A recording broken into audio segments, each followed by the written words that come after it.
how does Army of the Doomstar differ from Doomstar Requiem?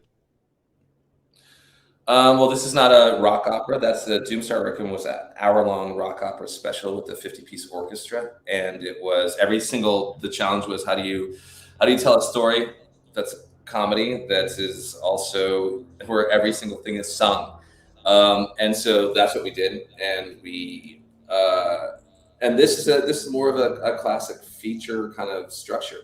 So it's a 3-act, and it's more of a narrative. But the big difference in this is it's a bit bigger, it's a bit more intense, and it's a bit more cinematic than anything we've done. So we consider the TV show kind of like a Star Trek, the TV show, and our movie is more like the bigger, more intense, like Star Trek, the more motion picture. So we put a lot of thought and time into seeing what we could do to make this a little bit more spectacular than the things we have done. And it's a show that's always kind of challenging itself to get bigger and more intense from moment to moment as it goes forward. So it's a bigger challenge.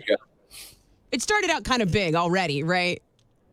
Yeah. It was. It started out in a pretty epic world, and the question is like always, how do we make it? How do we make it look? How do we make it just look better? How do we make it like the kind of the experiential nature of it just more kind of exciting? And so that's what I'm always asking. You kind of the DNA is the same, but you keep mutating as you go forward, and just kind of like a band does. Where a band starts out with one record and they end on another record. You go, wait a minute, you started as one band, and you kind of ended it as another. And so, but it's the same band. It's just the DNA kind of mutated. They allowed themselves to kind of move forward. So as we segue into Death Clock 4, being released shortly before the Army of the Doomstar, how has Death Clock progressed musically as a band? Well, this is probably, the weird thing about this music is I've never really talked about how it was made before, but what happens is I don't really have a lot to do with it. Death Clock kind of takes over. Nathan Explosion takes over, and I kind of work for those guys, and I try not to screw it up. So in this case, they wanted a bigger, heavier record. That one side is fast, aggressive, intense, and the other side is bigger, more expansive, mystical, more epic. So that's kind of what this is, but it is a heavier record. It's heavier than anything we've done before, and that's kind of part of Death Clock coming back. Is how do you come back if you can't come back with a big gut punch? Well, and I mean, can we talk about the evolution of the character? I mean, Nathan has grown a lot in the last. How many years has it been since it started? 15? Yeah, it premiered in 2006, which means that we were developing it in 2005. So it's been something that but it went away for a long time, and then now it's back. So some of those years, I don't know if you count those years as the evolution of the character, because he was dormant. He was like in a cryogenic chamber. Well, or was he preserved in amber, or was he off doing things that we don't see on screen? He was in a gelatinous embryonic fluid that he could breathe. And, gotcha. And he seemed to like it there. That tracks. So yeah, sure. No, but yeah, this is a movie, so it means the show starts off. It's world building in its first couple episodes and just comedy and absurdity, and then season 3 comes and we're also just building the characters out a little bit more, and then season 4 we're starting to tell the kind of final story.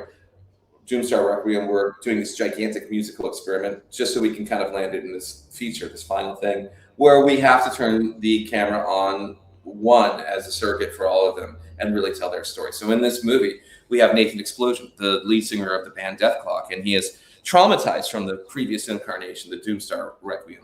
And his life is kind of falling apart. He's in this kind of romantic and professional flat spin, just as he's being asked to write a song that may or may not save the world. So this is a song about writing deadlines and being creative under duress. So it's really funny that, as the show always does, somehow there's some kind of echo of making the show inside of the show. So this is a project that is big, and it has a good amount of kind of eyes on it and pressure on it. So we wanted to get it right and really kind of land it and make it a little bit more impactful and really land the whole entire story that started from the very first episode, and all the thesis and tie. The whole thesis statement that comes in the first episode of where this band is, where we find them, who their enemies are. It all kind of lands in the last episode. This movie. Did I see verbiage that this is the final Metalocalypse installment? Well, what this is, and you know what, I would never say that I would walk away from something, especially if it's, if people want more. But this is the end of the Metalocalypse story, as it was laid out from episode one. So that's what we're doing, is we're tying up the whole thing and sending it on a raft and setting it on fire like a big Viking funeral. You know that's going to hurt me, right? I'm people that want more. Here we are. It's been 3 years we've been working on this. We've got a record, 2 records, a movie coming out, and here you are upset with it being over. Stuff that hasn't even happened yet. Hasn't even come out yet. You're right. I mean, if it sucks, I'll be like, oh yeah, you guys totally should have hung it up. I always want more Metalocalypse. Well, you know what? Maybe there's a world where it'll happen. But the funny part is, years ago, I was doing the Doomstar Requiem, and I was going to tie up the whole thing there, and I asked. Kind of did. I said I could wrap this whole thing up here, and we can say that's Metalocalypse, because I really do think stories have endings, and TV, it's very rare that you ever really get to end your show. How many shows stop production, kind of get like gently canceled off your streamers, and never get to kind of end their thesis, So I really do think it's important. I had a show called Home Movies years ago that was that we were lucky enough to know what our last episode was. So to be able to end that story is a thing that a writer really wants out of it. So if it just cuts off at one point. So years ago, I was about to end it with the Doomstar Requiem. I would have changed my story, and they said no, leave it open. And then I was like, are you sure? Because that means we have to do something right afterwards. And then 10 years went by. So I don't want to leave it open. I needed to fulfill that story. Could Death Clock do something afterwards? It's totally potential. There's potential for that. So I've got no answer. I've got no contract for another thing. All I have is this movie that we're promoting right now, and this all this music and a tour. Okay. Do you want to segue into the tour? I was going to ask you real quick about I was going to segue real quick on that Home Movies Super 7 collaboration that you're doing.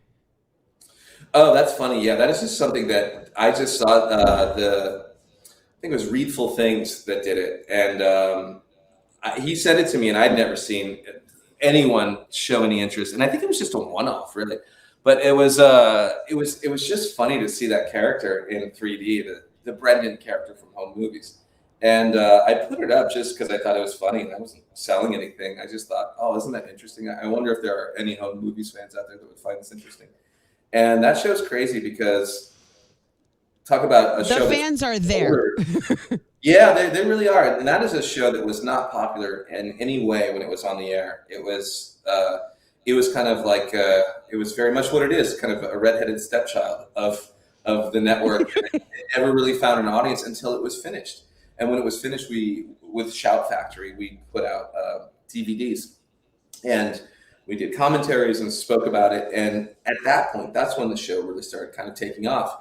And it's really crazy to know that 20 years plus have passed since that show began, and that the people have some kind of relationship with it. It's crazy that it stuck around because, like I say, you're lucky if anyone sees your stuff. You're lucky if anyone remembers your stuff. So, in the way that TV works now, where it's kind of like you build a whole TV show and you just kind of throw it into the ocean, and it's on Netflix or it's on a stream, or you can't find it and no one connects with it. And I was lucky enough to start out in a time of legacy TV where it did air, and you could kind of eventually make this thing, finish it, and if not then later find an audience. Well, it's almost the curse and the benefit, because they can find a second life on a streaming service, but also now the streaming services have the ability to purchase the whole thing and then disappear it like it never existed. Yeah. Which goes back to kind of a part of this whole Doomstar, the Army of the Doomstar thing. It's coming out on Blu-ray, and I'm one of those nerds who collects physical media. I'm a movie fan. I love movies. I have a collection of Blu-rays and 4Ks and all that stuff, so that no one can take them away from me.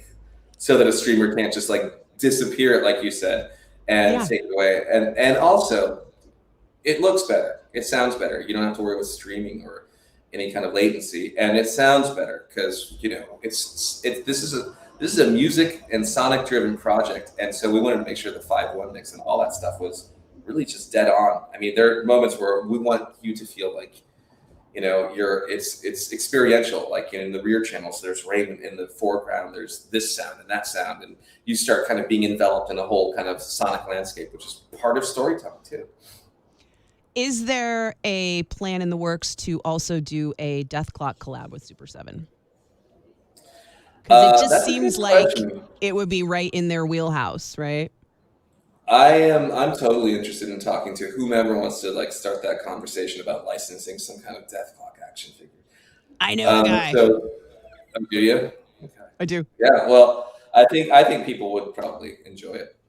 I'm trying to incept you right now with the idea, and then I'm going to go incept him after I get off the phone. Be like, hey, I was just talking to Brendon about Death Clock stuff, and I was thinking, Super 7, the Brendon There thing. have been a lot of conversations over the years. It's just that, with this show, it's so crazy. One great thing about myself and the collaborators is, we all get to do a lot of different jobs, and that's what makes this whole thing very interesting. From writing, from directing, from producing, from the music, from the scoring, you get to do a lot of things. So you're never bored, but you're so busy that you don't get to think about action figures or like some of the other things. I get to go like, how's the tour going? How are we okay? I'm here for you. We need this to be, you know what I'm saying? I'm here for you to think about the minutia. I said I'm here for you to think about the minutia. Oh yeah, that's my job. I'm running short on time because I actually have to be on the air soon, but my favorite part of all of this is obviously Death Clock. So super pissed that the Death Clock Baby Metal Tour is not coming through San Francisco because of Aftershock. Plans to tour beyond Death Clock Baby Metal? This tour is it really. I'm very selfish in my question asking. I know. No, and also, by the way, I know that too because I'm from. I grew up in the Bay Area, near the Bay Area. I grew up in Salinas, so that's where I sat. Yeah, that's not Bay. It's not. It's not. You think you grew up in the Bay? I don't think that I grew up in San Francisco or the Bay Area, but it's nearby. I think you can agree with that, Nikki. Come on. You can make it in less than a day. Absolutely. What do you ride a horse and a carriage around? How do you get to places? What do you do? Walk there? How do you get there? Honestly, what's your mode of transportation? Oh, you're in the hot seat. You don't like it, do you? I would probably fly to Vegas before I would drive to Salinas. I'll tell you that right now. You know what? We would sit there. My buddy and I would sit there and try to get our parents to take us to the Guitar Center in San Jose, and that was like the biggest city we could get to from Salinas. And then I would go to the Warfield and see shows, and that was a big trek. That was like I really had to do a lot of organizing. So, that's the closest big city to us, and Salinas is in the middle of nowhere. It's true. It's surrounded by lettuce fields, and the Gilroy Garlic Festival, right? Oh yeah, you're gonna get yourself some garlic. You can get yourself some artichokes from Castroville. You can get all the lettuce that you can possibly eat in Salinas, and still you can go and learn your sweep arpeggios in Salinas and start studying comedy and all that. Yeah. Yeah. We're not even gonna have time to talk about your comedy. I'm super bummed. Listen, everything I'm doing is what we're talking about right now. So it's all Death Clock all day long for the next 2 months. So there's no like stand up or anything like that, not in the near future. No, at all? Like not even like to bump the Christmas paycheck or anything? How many more jobs do I need to do until you're satisfied? I'm directing the movie. You lazy lima bean. I wrote it. I mean, 2 records are coming out next week, and you want something else? Oh, man. Honestly, I would crack the whip on you all year long if I could. I would.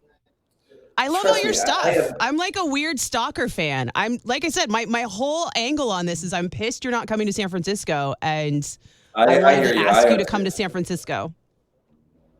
Look, there may be what I was trying to say was that this tour seemed to the tickets move pretty quickly. So is there another market tour next year or something like that? I would love to keep this keep Death Clock alive. We'll see how I feel at the end of this tour. Also, I've been indoors for three and a half years now. I'm going to go out and be among people and see America. So I'm excited about that. And I really do feel bad that we missed San Francisco, because that's the closest place to where I grew up, Salinas. And anytime we went there, it was always a blast.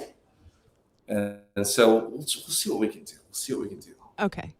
I mean, if they could, just tell them I asked, I'll do whatever I can. I probably know a guy I could help. Oh, yeah. You think you can make a couple calls on my behalf, would you please? I could totally call a guy. I know I could. That's nice. That's nice. What's but we are doing a full U.S. tour. If you're not in San Francisco, you may see us. But and we're starting at the end of this month, after we put out this movie and these 2 records. We're going to be going on the road with Baby Metal, and we're really excited to be touring with them. I see Tom Morello is jamming with Baby Metal. Is that like a Death Clock collab that you're considering? Because they're practically living cartoon characters, and I feel like the next iteration of Metalocalypse should be live action. Oh, do you? I do. Really? I'm just putting it out there. I told you, it's all about me right now. Yeah, I'm noticing a pattern here. I am excited to. It's been a while. You forgot. Yeah, I guess you're right. No, but Baby Metal, I'm really excited, because what I really like in heavy metal is, like, I love a band that just comes and like throws it all down and just goes. I also love the theatrical nature of heavy metal too. I love Iron Maiden. I love seeing Merciful Fate live. I love seeing all that stuff, and Baby Metal adds a brand new kind of energy into that world. And so what we do with Playing the Picture is going to really pair well with what they do, where they have, singers and choreography and extreme music all wrapped up in one. I think it's going to be the show of the year. So I hope the people listening can make it to the Aftershock show, because it's going to be a big bonkers event, but you'll get to see what we're doing if you haven't seen it before. And if you have seen it, this is a celebration of a show that's meant to feel somewhat like a Universal Studios kind of ride, something like the Terminator 2 ride, where, you're enveloped in a world, and there's a good guy, there's a bad guy, there's fast music, there's comedy, and it's just crazy. And I have the best seat in the house, because I just get to see smiles plastered on people's faces where they don't know whether to laugh or mosh, and then they keep on coming back, which is really cool. And we're just lucky to have a project that people have any interest in whatsoever, and it's going to be really fun to be back. We are definitely going to try and road trip out to Aftershock. I know a lot of the people from the station are going. It's just a matter of logistics. Try what? Oh, your horse and buggy's not going to make it? Pretty much, yeah. Taking a skateboard there? We're going to get you some modern technology, a helicopter. That's how you're going to get around. We'll send you the Deathcopter. Oh, that would be amazing. I would obviously say yes to that. Yeah, then I would guarantee. I would just, I'll put in for vacation days. I'll head right over there. So you are available. So if the helicopter can't show, you can still make it. That's good to know. We'll see you at this show. It is the tentative plan. So, don't sick security on me when I do show up, because I will. All right. Well, I always love seeing you. Anytime I get to see you. When was the last time I saw you? It wasn't too long ago. Was it? No, I think it's been fucking forever, dude. It's probably pre-pandemic, right? Yeah, like everything's pre-pandemic. When was the last time you were in the city? I was digging up a picture of the 2 of us, and the closest one I could find was Exodus at the Chapel, which had to be like 10 years ago. Right? Oh. Yeah. Didn't you come up and do stand-up at one point? I remember going to that, but I don't remember if I took any pictures. Oh, I know I would do the San Francisco Comedy Festival occasionally. And I brought a band there. I brought a bunch of musicians and comedians. We did like a whole show, myself and Steve Agee, who is a great comedian and an actor. He's you've seen him on the Sarah Silverman program. You've seen him on what is it? Oh man, what is this? Yeah, I got the brain fog too, dude. It's not. I know. It just happened. It just happened. Yeah. Anyway, Steve Agee is a great friend. He's awesome. So we would do this thing. We would do this thing where we would have like a live music and comedy show, which is just bonkers because a comedy audience and a music audience are not the same energy at all. One of them is like, you're drinking your beer and talking to your buddy while their band's playing, so you can just kind of catch up and watch the band. That's how some people. And then in comedy, you have to be quiet and listen to the comedian and listen to the joke. Otherwise, it's not gonna land. So we would have this audience that's toggling between being rowdy and also being a comedy audience, and that's what we would do with this live show that we would do. And that's probably the last time I was doing something like in comedy wise in San Francisco. Wow. I do remember that. It was at that thing that was at the Bill Graham Civic, right? I think I had to work. I missed it. Maybe. I know that we do a lot of different venues. Yeah, we do like a lot of different venues, but yeah. I've never been to that. I just know I've never been to that festival because it's always been on a weekend when I was always working something else. There was always like a bunch of other festival-y bits going on and stuff. So I know I missed that one and I was bummed. But I did see you do stand-up at like Cobb's. I have come to your stand-up before. Oh yeah. Yeah, I've done that before in Cobb's. Yeah, I know.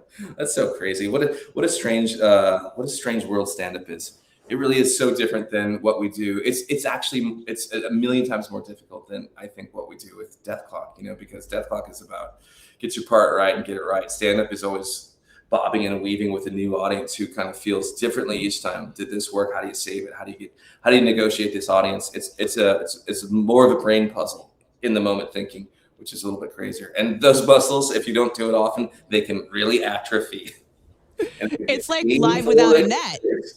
Yeah. It really is. And it's funny. It's almost like if you haven't gone to the gym in a long time and you try to like pick up on the same reps that you were doing and you go, oh, why am I so sore? Oh, and that's what happens with stand-up too, because it's like not playing your guitar for like 2 weeks. You're like, huh? I should have stretched first. Except with an audience that fights back.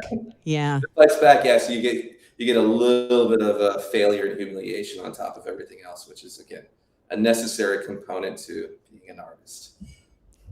On that happy note, I just would like to remind you, ass Kegels, I'm pretty sure, are going to be your friend. That's what you call a callback. I hope you stop talking to me about ass Kegels at some point in our friendship. I feel like I may never now. I feel like we've reached that level, where it's all going to be like ass Kegels and supplements and, pains in the neck and. I don't know what websites you're hanging out Tiger on all Balm. day, but I think it's time for you to have a little less screen time. You might be right. It's time to go back to read a classic novel that has no asses or Kegels in it. I actually am. I'm reading the Girl with the Dragon Tattoo trilogy right now. Oh, the girl with the ass Kegel tattoo. That's good. Oh, are you? How's that going? Pardon? How's it going? Oh, Reading, it's not bad, because driving into the city every day, it's all audiobooks now, right? Because I'm spending so much time commuting that. So you didn't necessarily read the book, but somebody read it to you. Yeah, does that not count? It's I hear a lot of people, and in fact, like I always feel guilty saying I read a book when by the way, I'm in the middle of listening to Mel Brooks's novel, his memoir. It's all about me, and I absolutely love it. And he reads. I like the title. And he is a genius of comedy who's still around, and it's so nice to know that boy, that guy busted his ass and just made. Did you watch History of the World Part 2? I haven't seen it. I've seen the first one, so I'm gonna probably watch that afterwards. And I have friends that worked on it too. It's 1,000,000,000% worth the binge. Oh, really? Oh, good. Yeah. There's so much. There's so many Easter eggs from the movie, and then there's so much like fourth wall breakage where it's like, hey, we said we weren't going to do that, but fuck you, That's awesome. Well, yeah, Nicole's funny, and my buddy Mark Rivers, who did the music for Mr. Show, did the music for that. So that's an exciting thing too. Nice. Yeah, I totally recommend it. I feel like as long as I can prove a proficiency in reading, then I can listen to my books. You can always listen to your books whenever you want. Especially when read by the author. If it's read by the author, if it's read by somebody involved in the story, I think that's you can't get that when you're reading it. The unless literal you can author do a good voice. Impression of them, unless you can do a really good impression. Who can you still do an impression of? Me? Yeah. I don't think I'm allowed to do any impressions under the SAG-AFTRA rules. So I'm sorry. Yeah, I'm so sorry. But I have to say, I think I've got to go because I have another interview. Yeah. But Oh, yeah. seriously, I got to get on the air. Actually, I'm supposed to be on in like, get on well, the air. now. Get on the air. Edit this down and edit all my things where I sound like a snotty jerk out, please. If I'm I just trying sound to like be a snotty funny. jerk, you sound like a snotty jerk. So Oh no! Edit it I out. feel like that's our thing. I think people will be disappointed if we don't sound like snotty jerks. Well, it really right. was nice to see you and to connect with you after all this time. I hope to see you, hopefully. Probably SAC. If not, Aftershock. I'm going to try and fly somewhere because I really, really, really want to see it. And I really, really me am too. that nutty.